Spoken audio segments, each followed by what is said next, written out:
Lagos, the nation's commercial capital. This is the News at 10. Live from Channels Television. Reporting tonight, Ijoma Munyato.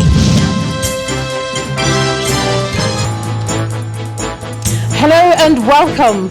Leaders of the Nigeria Labour Congress and Trade Union Congress disagree with federal government's position on electricity tariff and fuel hike. Governorship candidates, stakeholders signed peace accord ahead of Saturday's governorship election in Edo State. Presidential Task Force on COVID-19 raises alarm over influx of COVID-19 positive international returnees with fake test certificates. And United Arab Emirates and Bahrain sign agreements to normalize relations with Israel in strategic realignment of Middle East countries. Plus, we'll have business and sports, and later on news from our studios in London. On business news tonight, Nigeria's inflation rises to 13.22% in the month of August, its highest level since April 2018. And on sports news tonight, Pierre-Emerick Aubameyang signs new deal to end speculation over his future at Arsenal.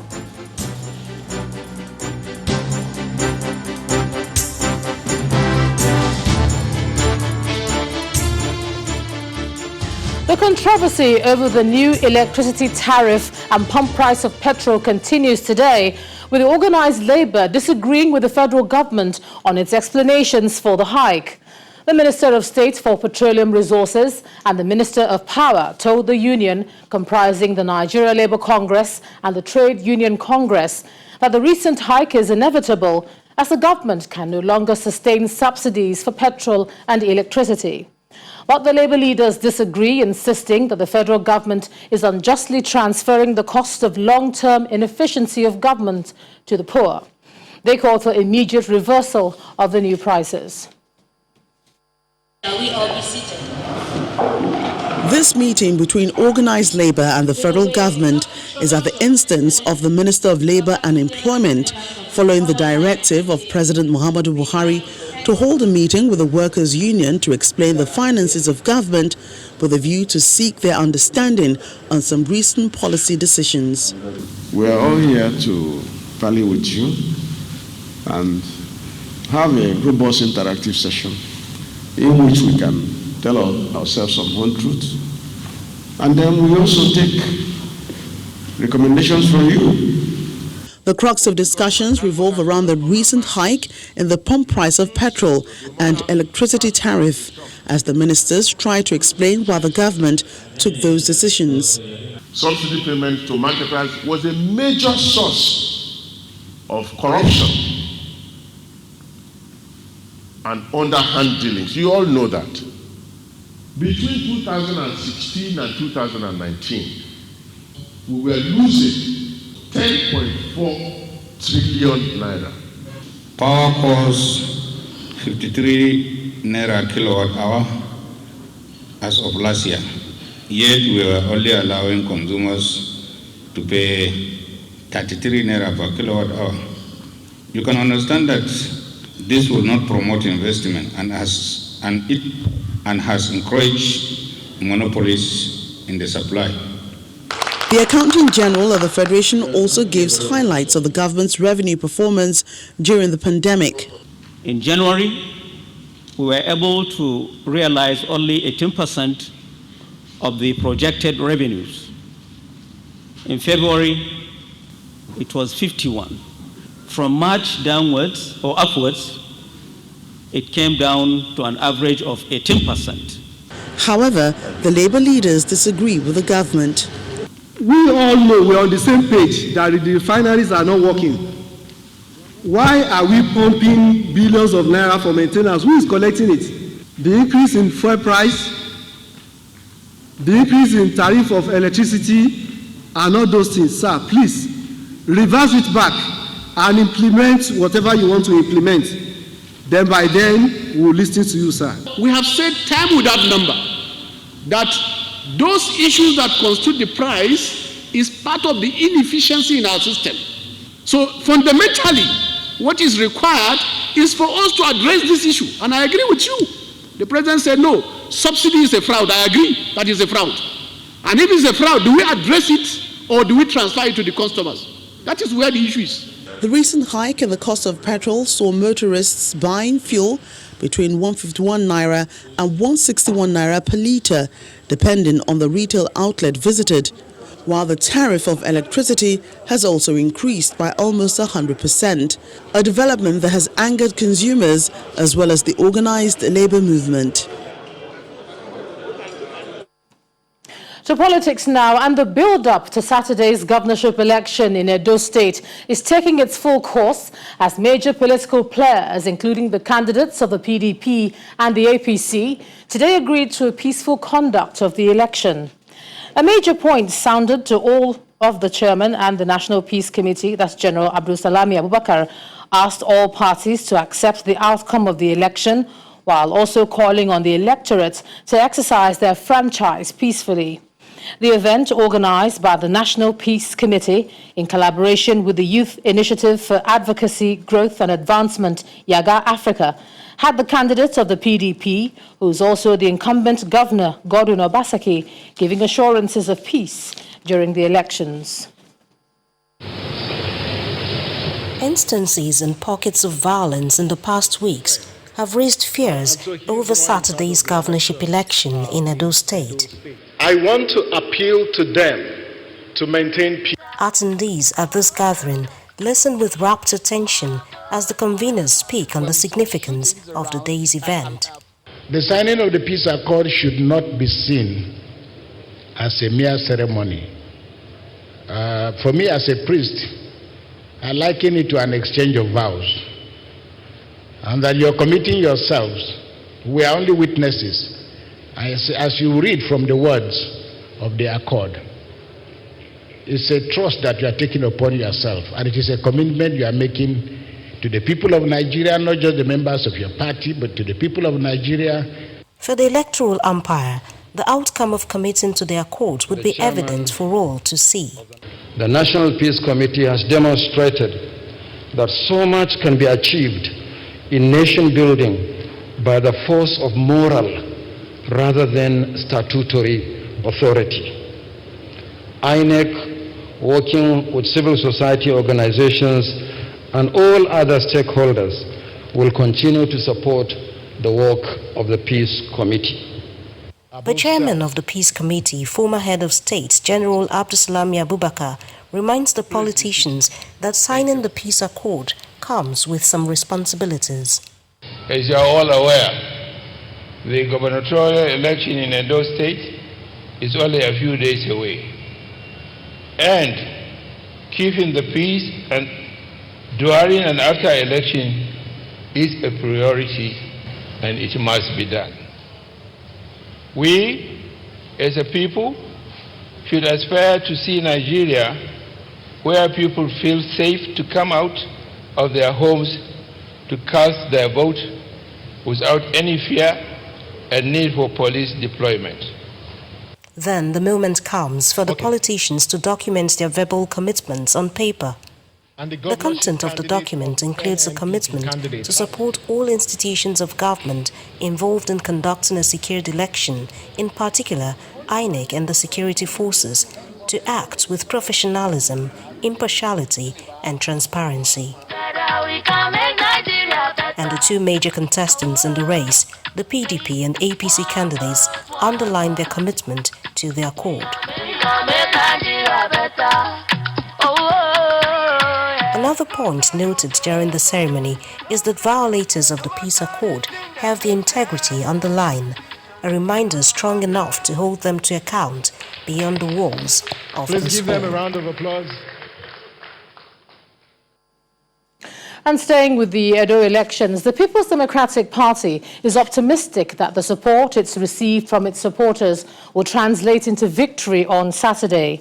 Present at a rally that they held were Peter Obi, the former vice presidential candidate of the PDP in the 2019 general elections, as well as Aminu Tambuwal, Ifeanyi Okowa, Nyesom Wike, Ben Ayade, Doye Diri, Victor Ikpazu, Udom Emmanuel and Sheyi Makinde, also governors of Sokoto, Delta, Rivers, Cross River, Bayelsa, Abia, Akwa Ibom, and Oyo states, respectively, among other dignitaries. Jesus, you love me too much. The Samuel Ogbomedia Stadium in Benin City, the Edo State capital, plays host to this mega rally by the People's Democratic Party, PDP, to run off electioneering across the state in a bid to secure a second term for Governor Godwin Obaseki and his deputy, Philip Shuaibu.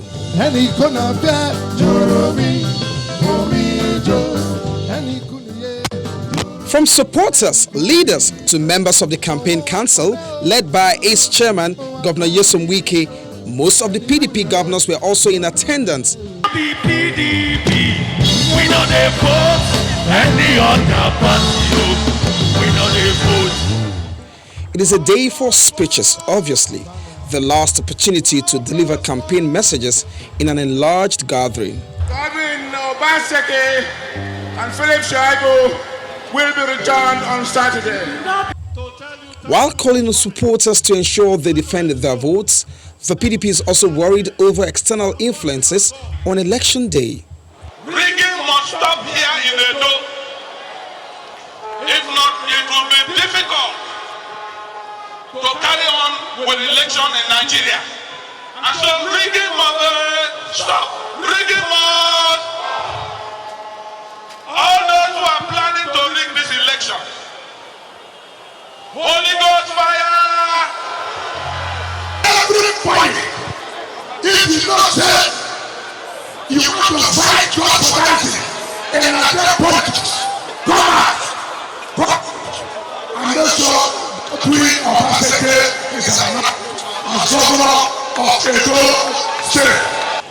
All I would like to say here is that those coming to Edo State thinking that they can join one man to determine the fate of our people, let them have a rethink. We are totally resolved to vote and defend our votes. Governor Godwin Obaseki is in high spirit ahead of the election. He believes the endorsement from different groups is enough assurance of victory. We are not standing on our own. We are standing on the shoulders of our people. That our people are with us, civil servants are with us, pensioners are with us, artisans are with us, teachers are with us, workers are with us. So if everybody is for you, who can be against you? The September 19th governorship election in Edo State is now just days away. The PDP believes that it has put its best foot forward in the race, and this will culminate in re-election for Governor Obaseki.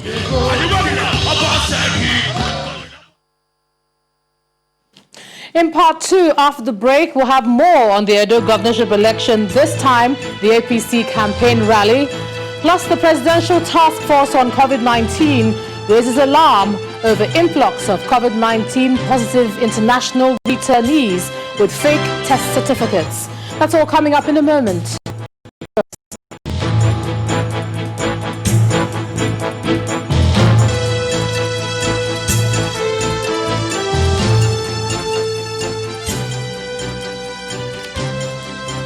Welcome back.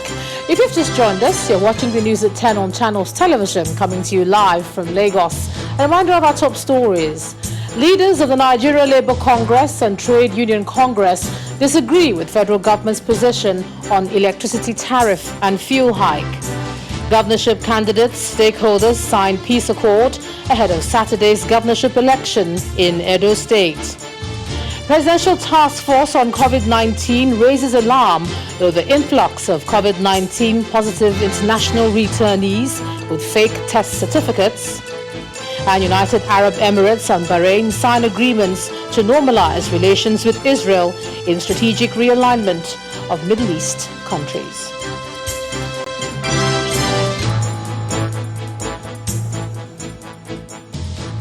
The All Progressives Congress has also concluded its ward-to-ward campaign rallies across the 18 local government areas of Edo State with a promise to return the state to the path of growth and prosperity if voted into power on Saturday. The APC governorship candidate, Pastor Osage Izeyamu, told his supporters in Ovia Northeast local government area that social welfare, infrastructure, development and security remain critical parts of his manifesto.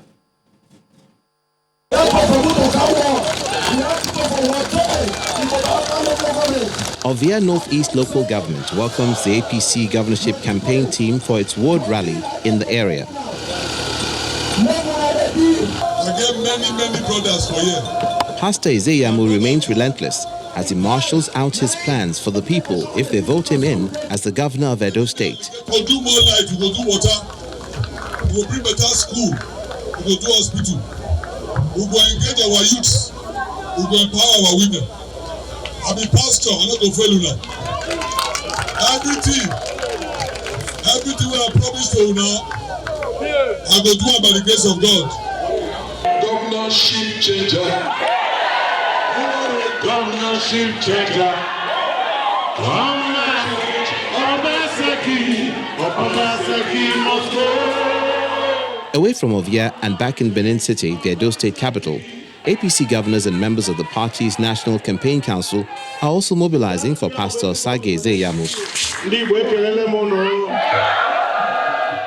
At this meeting, the Imo State Governor, Senator Hope Uzodimma, urges Igbo people in Edo State to queue behind the APC and its candidates in the upcoming election, as he is so far the best man for the #1 job in the state.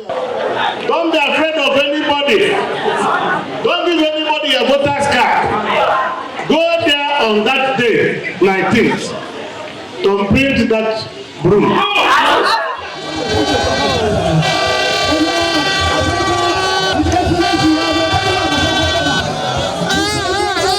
But that's not all.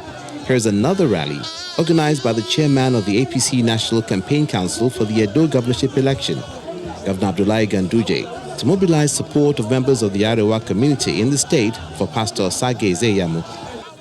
The Kano State Governor, flanked by the former APC National Chairman Adams Oshomole, another party chieftain, insists that Edo State stands to benefit if Pastor Osage Izeyamu is voted in as governor. A man who has the developmental aspirations and he has the full knowledge of what it takes to take Edo State forward.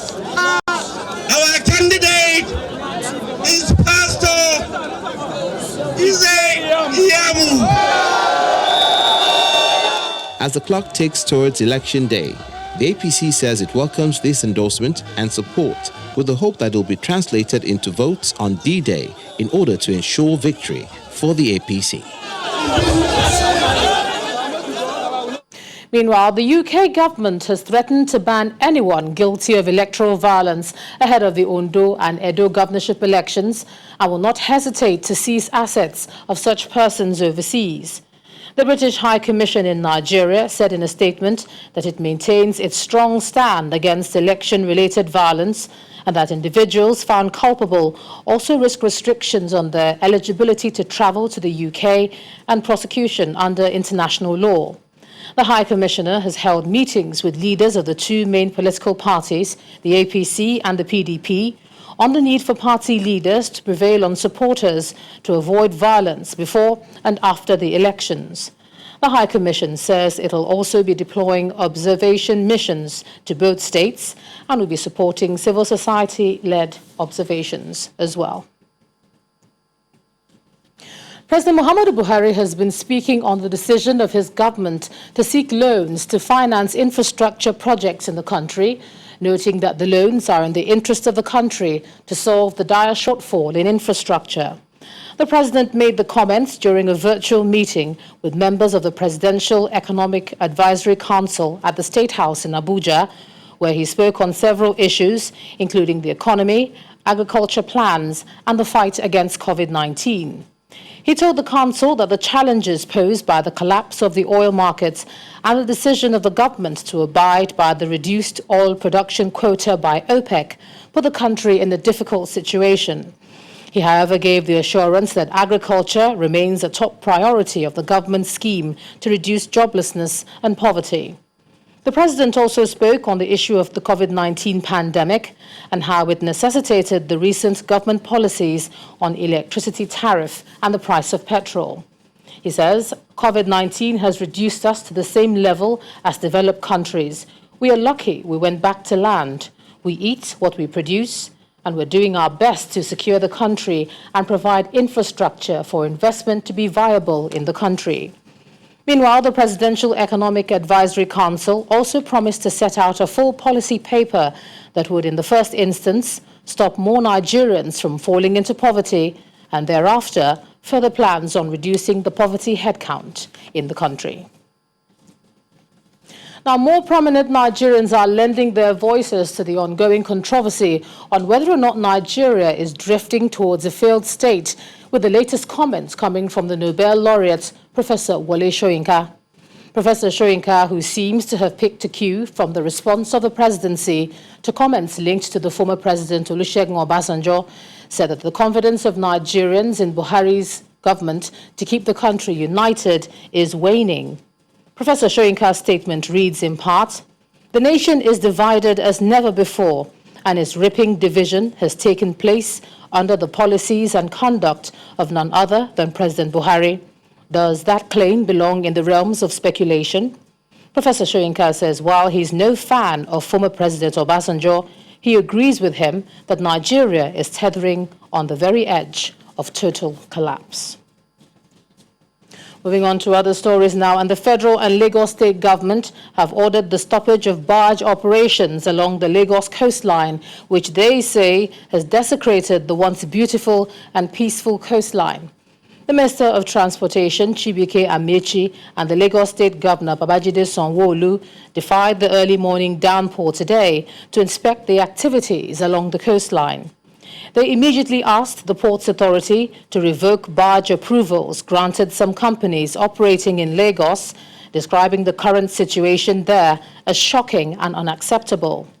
They ordered the trucks must immediately stop coming to load with the minister, insisting that the National Inland Waterways Authority did not grant anyone the permission to carry out barging operations. They agreed that the Lagos state government must henceforth, pending when such persons get a renewed approval from constituted authorities.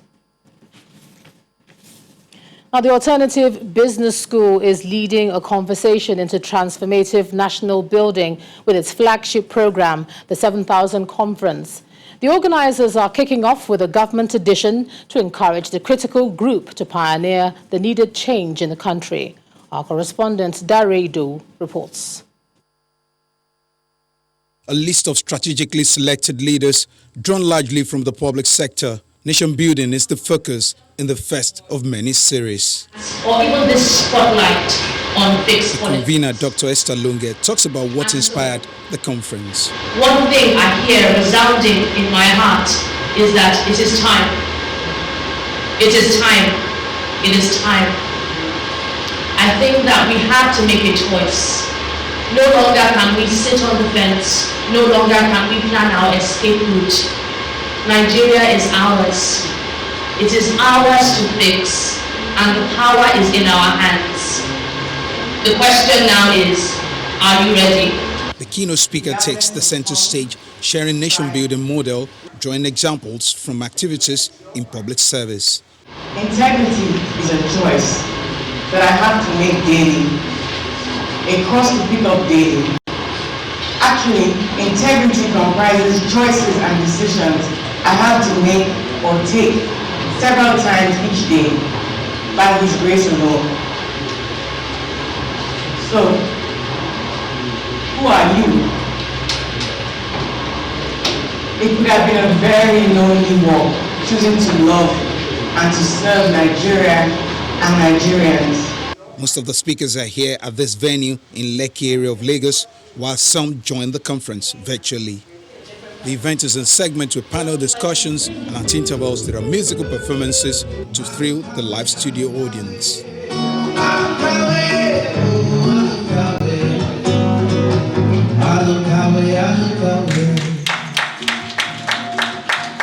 I want us to be not just inspired, but ignited to live and serve with integrity. I know that it can be done. So you may say, well, I don't want to run for public office. That's fine. But you can live with integrity in the civil service. You can serve with integrity in the civil service. You can serve in your businesses, in your daily lives. But these are individuals who, even in the midst of everything that we know, they are actually forging ahead and they're making a name for themselves as people who have integrity. As the Alternative Business School continues to draw the attention of government and business leaders to the need to lead discussion on repositioning the nation, participants say the effect and outcome of this conference will be far-reaching. Dari Ido, Channels Television News. The Independent National Electoral Commission in Akwa Ibom State is set to arraign 2 university lecturers for their alleged involvement in electoral offences during the 2019 elections in the state. The lecturers who were engaged as collation and returning officers during the 2019 general elections were reported to have manipulated and falsified election results to produce outcomes contrary to the will of the people as expressed through the ballot. The resident electoral commissioner in Akwa Ibom State, Mr. Mike Igini, disclosed that 3 staff of the ICT unit of the commission in the state, who were also found to have compromised the commission's standards, have been sacked. We found out that in the course of that election, some of our staff and those drawn from the tertiary institution, lecturers, were involved in very grievous electoral malpractices, on the basis of which we carried out initial investigation here in the jurisdiction where it happened, and also made that available to the headquarters in Abuja. That in order, in any electoral environment, in order to sustain the confidence of the people, to hold, to maintain, and to sustain their confidence in the electoral process as the best means of expression of the will of the people using the ballot in the democracy, that people who violate the electoral process must be punished. When the News at 10 returns, Nigeria's inflation soars to 13.22% in August, its highest level since April 2018. That's on Business News. Please join us again.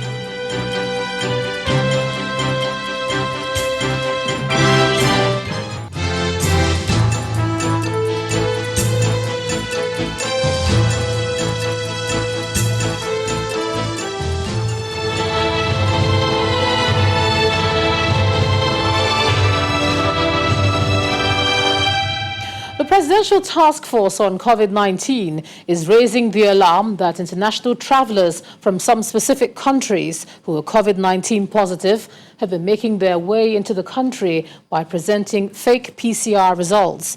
This revelation was made by the National Coordinator of the Task Force, Dr. Sani Aliyu, in response to the Joint Senate Committees on Health and Aviation on the testing procedures following the reopening of the international airspace.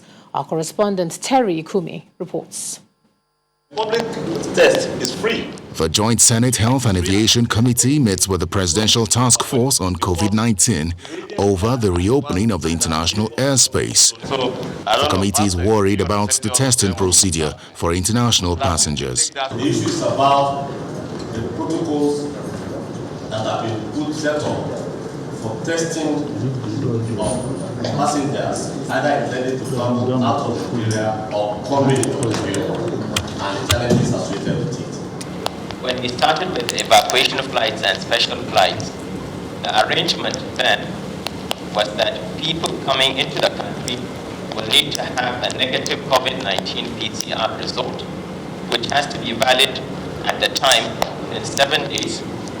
And then when they come into the country, there were situations from specific countries where we had up to 40% of the passengers in a single flight coming in with a negative COVID-19 PCR result and subsequently being tested and found to be positive. According to the PTF National Coordinator, the test results presented by inbound travelers can no longer be trusted. And we identified 13 countries. Of those 13 countries, 9 countries, we had issues with them because they had high rates of change in their positivity rate, some as high as 14%. We had a meeting with the ambassadors of the 13 countries. We divided them into 2 groups. The first group of 9, we said to them, we are not happy with you. What is going on in your country? You are sending us people that are positive even though they are showing documentation that they are negative on a piece of paper. But that result is not worth the paper it was printed on. We must make our plans quite flexible and bear in mind that there are changes going to come up. A lot of the infrastructure we are getting now should be infrastructure that are versatile enough to be used for everything.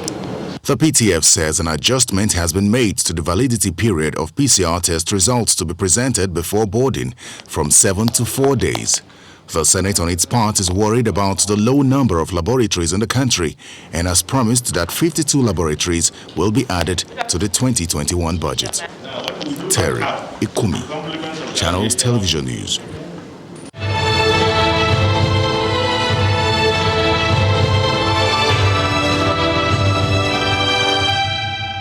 To security now, gunmen have shot dead 1 person and kidnapped a palm oil factory owner, Mr. Jide Jadari, in Ekiti State. Police authorities in the state said in a statement that the identity of the person killed is unknown, but there are reports that the individual may have been a corps member. The incident is coming a day after some gunmen also assassinated a director with the Local Government Service Commission in Ekiti State. The police say a team has been mobilized to comb strategic places to arrest the abductors. We move on to Katsina State, where 1 person has been reported killed after bandits attacked Daula village in Safana local government area. The bandits also abducted 10 women after killing the 50-year-old victim during the attack. The Katsina State Police Command confirmed that the gunmen stormed the village in their numbers and started shooting sporadically before rustling some domestic animals and carting away some foodstuff.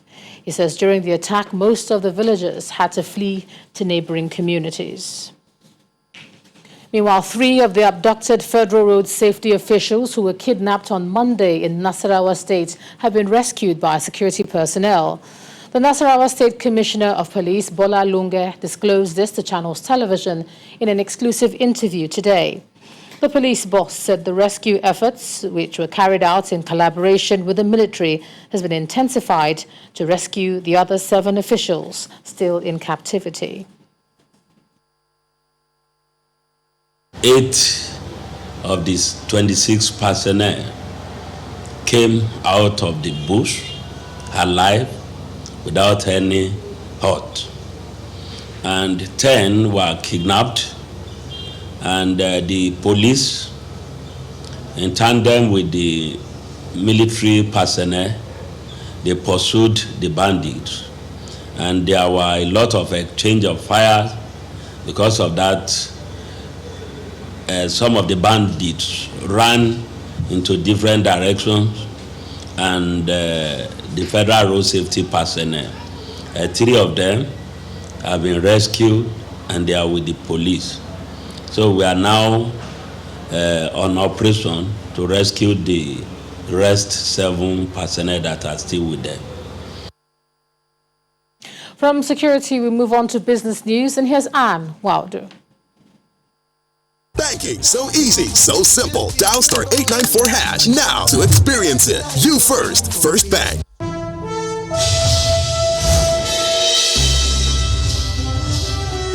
Thank you, Ijoma. Hello and welcome to Business News. We begin with Nigeria's headline inflation rate that has sustained its uptrend for the 12th consecutive month, rising to 13.22% in the month of August, its highest in more than 2 years. Latest data coming from the National Bureau of Statistics shows that the Consumer Price Index, which measures inflation, was higher by 0.40%. That's when you compare it to the 12.82% that was recorded in the month of July. The main driver of inflation, which is the food index, rose from the previous 15.48% to 16%, and that's due to the continued increase in the price of basic food items. The MBS report further states that Kogi, Bauchi, Ebonyi and Yobe states had the highest inflation rate, while Lagos, Kwara and the Federal Capital Territory Abuja recorded the lowest rise in headline inflation year on year. As the impact of the COVID-19 pandemic continues to take its toll on the Nigerian economy, a 10% increase in the form of loans by deposit money banks to the agricultural sector is being canvassed by the central bank to help put the nation's economy back on track. The governor of the central bank, Mr. Godwin Emefiele, who made the suggestion at the 2020 Bankers Conference, listed the potentials of the sector to include the attainment of self-sufficiency in food production and foreign exchange earnings. It's 6 months since the coronavirus was declared a global pandemic by the World Health Organization, but its impact continues to be felt in all sectors of the economy. While latest statistics from the central bank shows that the lockdown of schools, hotels and restriction of movement has led to contractions in the transportation, accommodation, construction and education sectors, members of the private sector agree that all hands must be on deck to change the narrative. The banking sector, no doubt, has a pivotal role to play.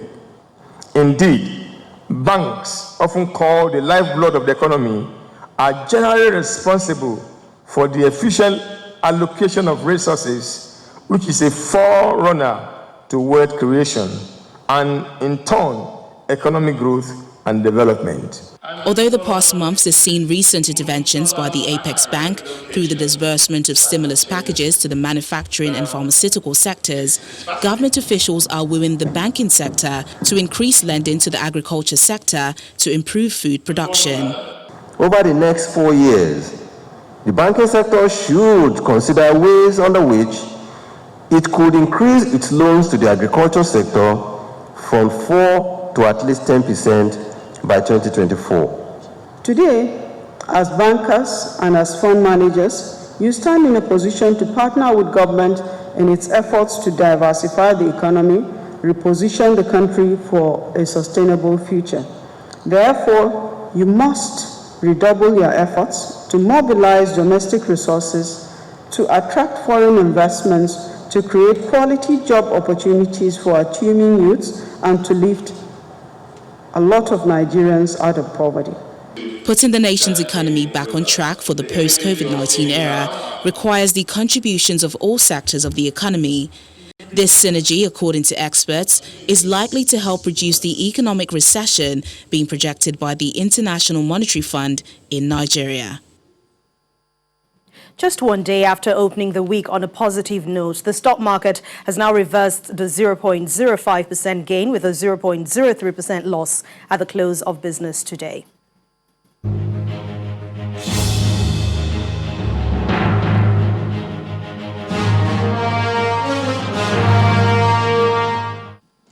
Hello and welcome to the Stock Market Report. In this market, you can never say never as the dynamism remains unbeatable. The early showers of today dampened the mood of the bulls, and so we saw the bears take position.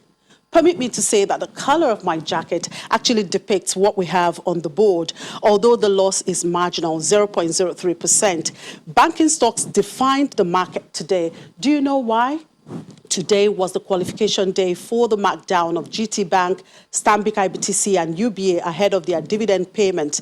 Tomorrow is that of Zenith and Thursday is for Access Bank. So what happens is that when stocks are being marked down, some investors sell come dividends so as to realize the value for the day before the markdown of the stock, for the fear of price falling after the closure of register and price adjustment.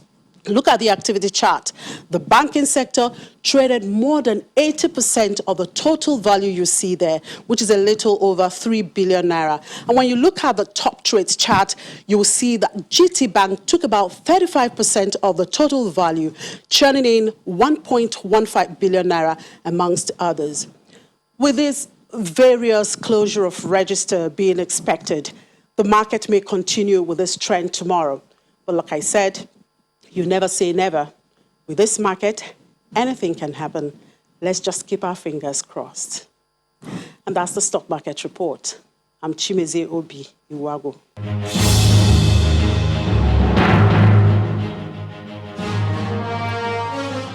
Thank you, Chimeze. Major stock markets in the United States and in Europe closed higher today, following gains by tech shares, while investors maintained focus on upcoming central bank meetings by the U.S. Federal Reserve, the Bank of England, and the Bank of Japan. Here are some of the closing figures for today.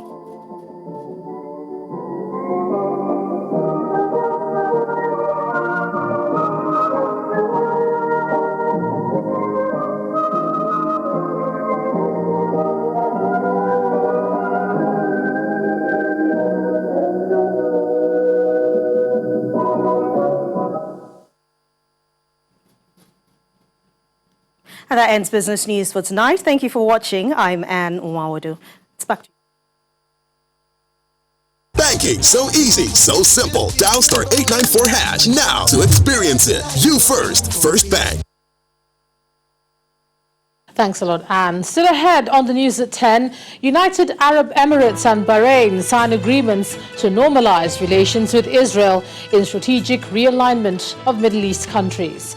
Plus more stories from our London studio in Around the World in 5. Please join us again.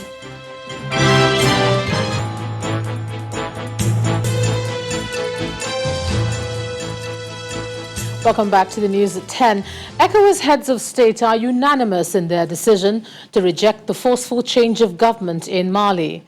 The Vice President, Professor Yemi Osinbajo, disclosed this today while speaking after representing President Muhammadu Buhari at the extraordinary summit of ECOWAS on the situation in Mali. He says the region's leaders agreed that the transition to democratic rule in Mali must take a maximum of 18 months, and the transitional government should be headed by a civilian. The Vice President, who's now back in the country, was accompanied by the Minister of State for Foreign Affairs, Mr. Zubairu Dada. U.S. President Donald Trump has hailed the deal signed between Israel, Bahrain, and the UAE at the White House. The three countries have hailed the deal as historic. The Gulf states are the third and fourth Arab countries to recognize Israel since its founding in 1948. President Trump hopes other countries will follow suit, but the Palestinians have urged them not to do so while their conflict remains unresolved. Here's Simon Pusey with more international news in Around the World in 5. Good evening and welcome to the Channel Studios here in London with your international news around the world in 5.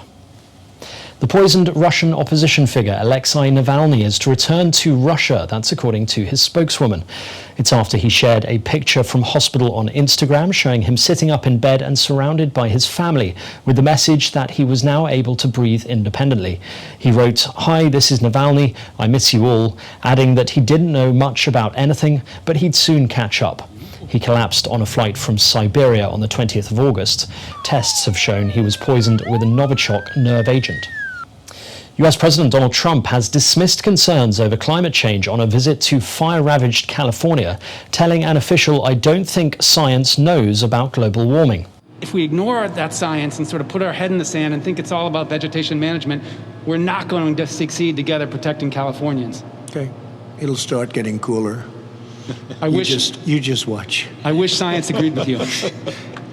Well, I don't think science knows, actually. Mr. Trump has previously referred to climate change as a hoax and in 2017 pulled the United States out of the Paris Accord that laid out an international approach to global warming. Democratic presidential nominee Joe Biden stressed the role of climate change in causing the fires, describing President Donald Trump as a climate arsonist. If you give a climate arsonist 4 more years in the White House, why would anyone be surprised if we have more America ablaze? We need a president who respects science. The British House of Commons has approved a new bill allowing the government to break international law with regard to the Brexit deal signed with the EU last year. Ayes to the right, 340. The noes to the left, 263. The new law will allow the British government to overrule the Brexit deal specifically relating to the Irish border. Ministers say the bill contains vital safeguards to protect Northern Ireland and the rest of the UK if negotiations on a future trade deal with the EU break down. To break international law. However, critics warned the breach of the international law might damage the UK's reputation abroad. The bill does still need to pass through the House of Lords, which may well vote against it. Ivory Coast's Constitutional Council has ruled that President Alassane Ouattara is eligible to run for a third term in the October 31st presidential elections. There have been violent protests in Ivory Coast since Mr. Ouattara announced his candidacy, with over a dozen people killed in clashes between protesters and police since August. The Constitution says the president can only stay in power for 2 terms, but Mr. Ouattara has argued that the publication of a new constitution in 2016 reset his presidency. Paul Rusesabagina has declined to plead to all 13 charges facing him, demanding he be allowed to plead to each separate count. Mr. Rusesabagina, who was portrayed as a hero in a Hollywood movie about Rwanda's 1994 genocide, appeared in a Kigali court accused of terrorism, complicity in murder, and forming or joining an irregular armed group. His trial promises to be the most high-profile yet in a string of cases against President Paul Kagame's opponents.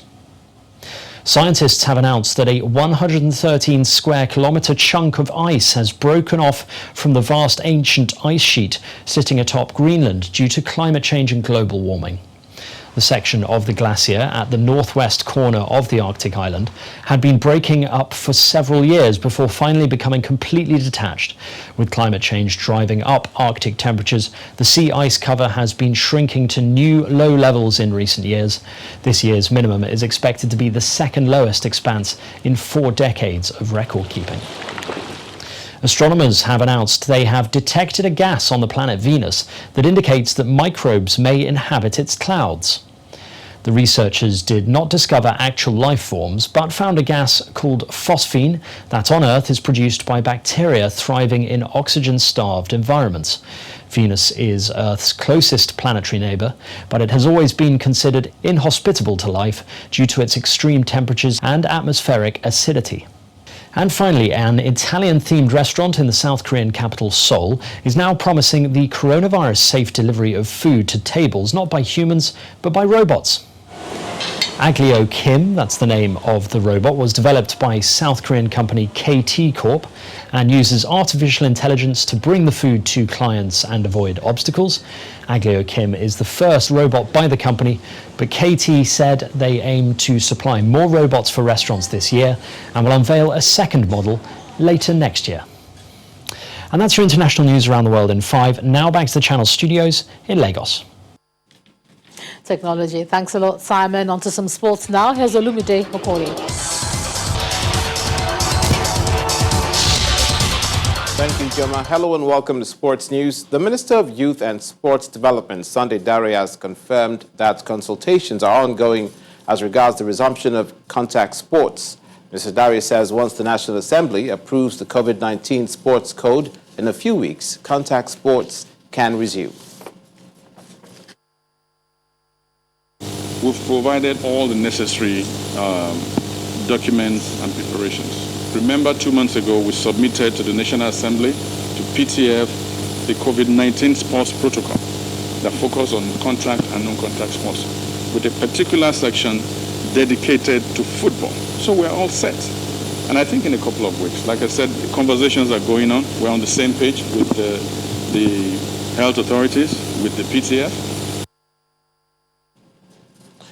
In football, Pierre-Emerick Aubameyang has signed a new 3-year contract with Arsenal. The 31-year-old's deal had been due to expire at the end of the season, but he's now ended speculation by extending his stay at the Emirates. The Arsenal captain scored in their opening day 3-0 win over Fulham on Saturday, with first-team manager Mikel Arteta hinting after the match a new contract was close. Aubameyang scored 22 goals in the Premier League last season and netted twice in Arsenal's 2-1 win over Chelsea in the FA Cup final to secure their place in the Europa League. The Gabon forward also scored and converted the winning spot kick in a penalty shootout as Arsenal beat Liverpool to win the Community Shield. Barcelona have unveiled Miralem Pjanic after joining the Catalan club for $77 million from Italian Serie A champions Juventus. The Bosnian was diagnosed with COVID-19 and had to quarantine before starting training with Barcelona last week. The 30-year-old who will wear the jersey number 8 is looking to repay the faith of the club and bring joy to the supporters. A limited number of spectators can return to Germany's football stadium when the new Bundesliga season begins this weekend after a 6-week test phase was agreed today. The German government is allowing each stadium to be at 20% capacity for the clubs, provided the 7-day rate of infection of COVID-19 is lower. This means around 15,000 fans could now watch title holders Bayern Munich start the new season on Friday at home to Schalke 04 at the Allianz Arena. Fans must wear face masks and stay 1.5 meters apart, while alcohol is banned and away supporters are not allowed. And that's it on Sports News. Ijoma, back to you. Thanks a lot, Olumide. And the main news again. The leaders of the Nigeria Labour Congress and the Trade Union Congress today disagreed with the federal government's position on electricity tariff and fuel hike. They asked the government to revert to the old price, although the federal government insisted that the hike is inevitable as the government can no longer continue to pay subsidy. Also today, governorship candidates of all political parties and stakeholders taking part in the Edo governorship election signed a peace accord ahead of Saturday's election. And the United Arab Emirates and Bahrain today signed agreements to normalize their relations with Israel in strategic realignment of Middle East country.